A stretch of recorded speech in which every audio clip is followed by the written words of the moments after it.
Hey everyone, welcome back to my channel.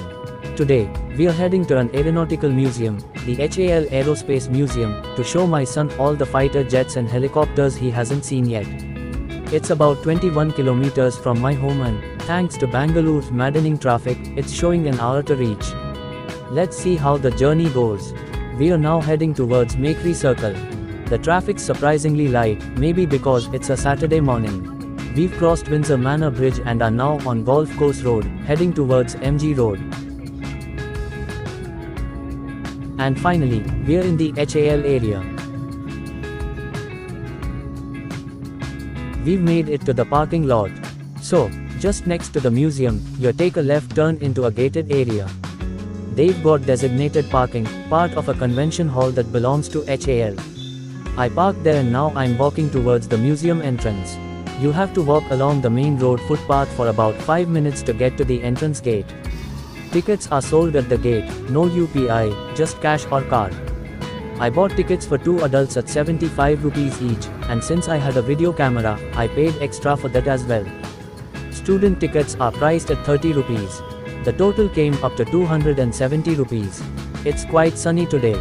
You'll see many parents with their kids around, hoping to have a good time here. So come, let's head in and explore the Aerospace Museum. Right at the entrance, there's a building on the front and a pathway to the left, with neatly maintained lawns on both sides.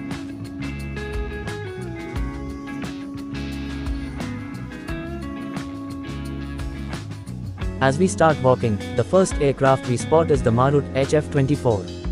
Born from Indian ambition and designed by the legendary Kurt Tank, this was India's first indigenously developed jet fighter, breaking into the supersonic world way back in the 1960s. Next, we see the MiG-21 fighter trainer, a Soviet-era machine that served as both a trainer and a warrior. It's also the most produced supersonic jet in aviation history. There's also an engine on display next to it. Moving on, we see the Hindustan Jet Trainer, or the HJT. The HJT or Sitara bridges the gap between basic training in supersonic jets, a proud example of Indian design and engineering.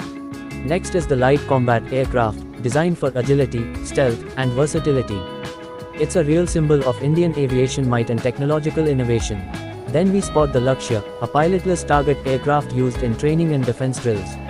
It's reusable and zips across the sky for practice missions. And here's the Ajit, a nimble air defense fighter built on the legacy of the NAT.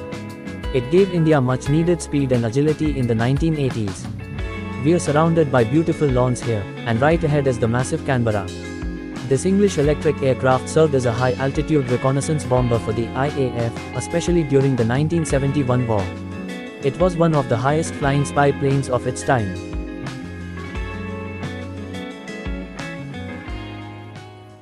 Now we see our first helicopter, the Advanced Light Helicopter, also known as Dhruv. This multi-role chopper serves India from the Himalayas to the coast, handling everything from medical evacuations to combat support. There are some large antennas and radar systems on display as well.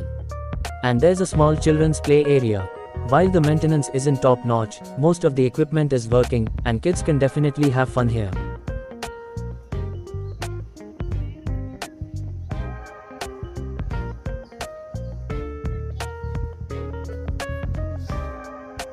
Right next to the play area is the Dove aircraft, a British post-war plane used for civilian transport and military training. We were able to get very close to it and took some cool selfies there.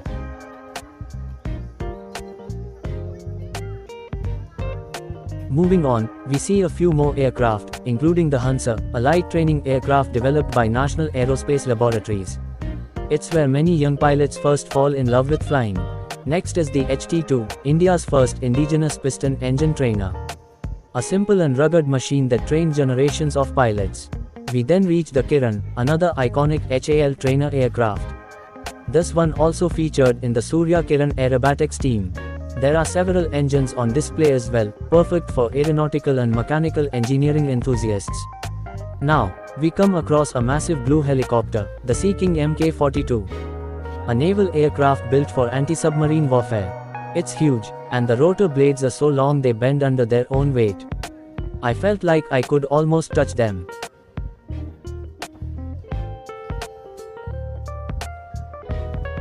As we continue, we see the HPT-32 Deepak, a basic trainer that served the IAF with reliability and ease of handling.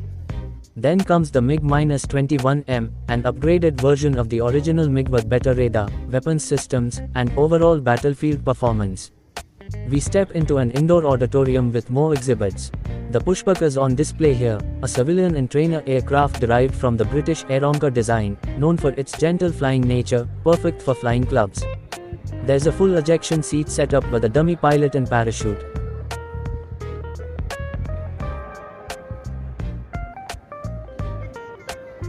And nearby, a nose landing gear system also on display.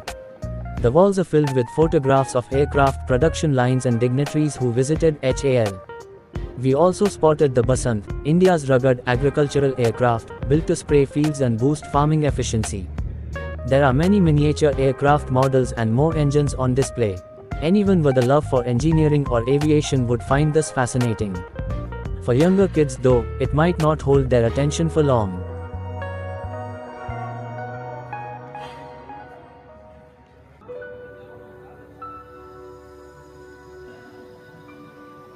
Outside, we saw the PSLV heat shield, the nose section of the rocket that carries satellites into space.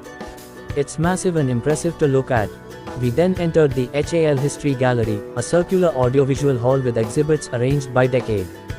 Black and white photographs take you through the early days of HAL's manufacturing and design journey. It's truly mesmerizing, especially for those interested in history and aviation tech. Next, we headed to the cafeteria. It's a small one, don't expect fancy stuff, just basic snacks and drinks. Inside the main building, there's also a flight simulator section, but unfortunately, it was closed for maintenance during our visit. Bit of a bummer, as that would have been really fun. And that's about it, we'd seen almost everything the museum had to offer. It's a well-maintained property with lots of footfall. I was glad to see so many people interested in this space. Overall, I'd say this is a great place if you are into aeronautics, fighter jets, or just want to explore the history of HAL. For kids, it's a mixed bag. While there's lots to see, there aren't many interactive experiences, like sitting inside a cockpit or using touch displays. That's something they could definitely add to enhance the visit. Still, for an hour and a half, it's totally worth it. If you're nearby or passing through the area, definitely check it out with friends, family, or anyone who shares your interest in aviation. Thanks for watching. Hope you enjoyed this walkthrough. Don't forget to like, share, and subscribe. See you in the next one.